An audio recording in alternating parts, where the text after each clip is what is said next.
Megastar family, Nandamuri, Daggubati కుటుంబాలు ఏపీలో కూటమి ప్రభుత్వం కీలక భాగస్వాములు. ఈ మూడు కుటుంబాలతోనూ సత్సంబంధాలు ఉన్నప్పటికీ నాగార్జున విషయంలో ఏ ఒక్కరూ జోక్యం చేసుకోకపోవడమే చర్చనీయాంశమవుతోంది. ఎక్కడో తేడా కొట్టింది, ఏదో జరిగింది, ఏదో అనుకుంటే ఇంకేదో జరిగింది. కింగ్ పై సీఎంకు కోపమెందుకు? నిబంధనల అతిక్రమణ అన్నది సరైన రీజనేనా? రాజకీయ కారణాలున్నాయా? బీఆర్ఎస్తో సన్నిహితంగా ఉన్నారనా? వైసీపీకి ఫేవర్ చూపారనా? చట్టం తన పని తాను చేసుకుపోయిందా? ఎన్ కన్వెన్షన్ కూల్చివేత వెనుక అసలు కథ ఏంటి?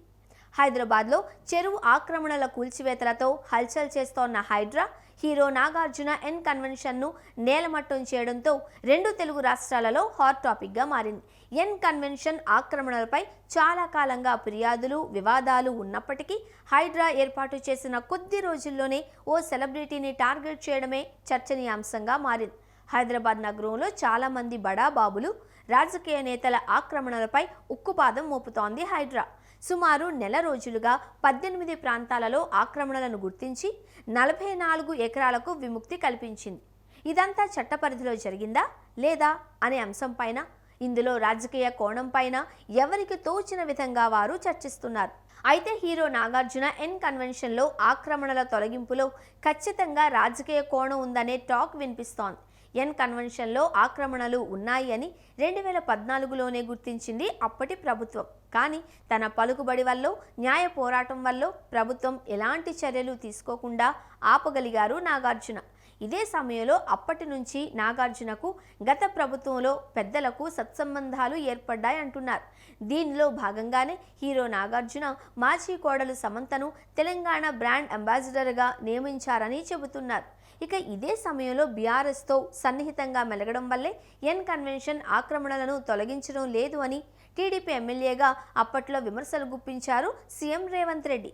బీఆర్ఎస్ అధికారంలో ఉన్న 10 ఏళ్లు ఎన్ కన్వెన్షన్పై ఎలాంటి చర్యలు తీసుకోకపోగా పలు అధికారిక కార్యక్రమాలకు వేదిక అవ్వడం కూడా విమర్శలకు దారితీసింది. దీంతోనే సీఎంగా రేవంత్ రెడ్డి బాధ్యతలు స్వీకరించిన తరువాత గత ప్రభుత్వంలో చూసి చూడనట్లు వదిలేసిన ఆక్రమణలపై ఉక్కుపాదం మోపుతున్నారు అంటున్నారు. తాను టీడీపీలో ఉండగా విమర్శలు చేసిన నాగార్జున ఎన్ కన్వెన్షన్ను తొలగించి తన మాటల్లో విశ్వసనీయత ఉంటుందని నిరూపించుకునే ప్రయత్నం చేస్తున్నారు సీఎం రేవంత్ రెడ్డి. ఇక సినీ పరిశ్రమలో మిగతా నటులు, ఇతర పెద్దలు మాదిరిగా కాకుండా నాగార్జున రాజకీయాలలో పెద్దగా యాక్టివ్గా ఉండరు. కానీ ఎప్పుడూ ఆయన రాజకీయ లింకులపై ఏదో ఒక గాసిప్ వినిపిస్తూనే ఉంటుంది. తెలంగాణలో బీఆర్ఎస్తో స్నేహంగా మెలిగిన నాగార్జున ఏపీలో వైసీపీతో సన్నిహిత సంబంధాలు నెరపారని అంటూ ఉంటారు. గత ఎన్నికల ముందు వైసీపీ నుంచి విజయవాడ ఎంపీగా పోటీ చేయాలి అని నాగార్జునకు ఆఫర్ వచ్చిందనే ప్రచారం కూడా జరిగింది. అయితే తనకు రాజకీయాలపై ఆసక్తి లేదు అని, ఎంపీగా పోటీ చేసే ఉద్దేశమే లేదు అని అప్పట్లోనే తేల్చి చెప్పారు నాగార్జున. అయితే వైసీపీతో నాగార్జునకున్న ఈ అనుబంధం మాత్రం కాంగ్రెస్ పెద్దలకు నచ్చలేదు అనే చెబుతున్నారు. ఉమ్మడి రాష్ట్రంలో మాజీ సీఎం రాజశేఖర్ రెడ్డితో స్నేహంగా మెలిగిన నాగార్జున తెలంగాణ విభజన తరువాత ఇక్కడి నేతలను పట్టించుకోలేదని కొందరు ఆగ్రహంగా ఉన్నారు అంటున్నారు. అందుకే మంత్రి కోమటిరెడ్డి సైతం ఎన్ కన్వెన్షన్ ఆక్రమణలపై ప్రత్యేకంగా ఫిర్యాదు చేశారు అంటున్నారు. ఈ కారణాలతోనే ఎన్ కన్వెన్షన్పై హైడ్రా చర్యలను ఎదుర్కోవాల్సి వచ్చింది అని ఇటు టాలీవుడ్లోనూ అటు పొలిటికల్ సర్కిల్స్లో కూడా చర్చ జరుగుతోంది. బీఆర్ఎస్, వైసీపీతో ఉన్న సంబంధాల వల్లే నాగార్జున సినీ పరిశ్రమలో ఒంటరివారయ్యారు అని అంటున్నారు.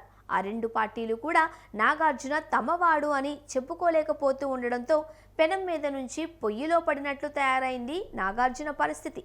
టాలీవుడ్లో ప్రముఖ సినీ కుటుంబాలన్నీ ఏపీలో కూటమి ప్రభుత్వంలో కీలకంగా వ్యవహరిస్తున్నాయి.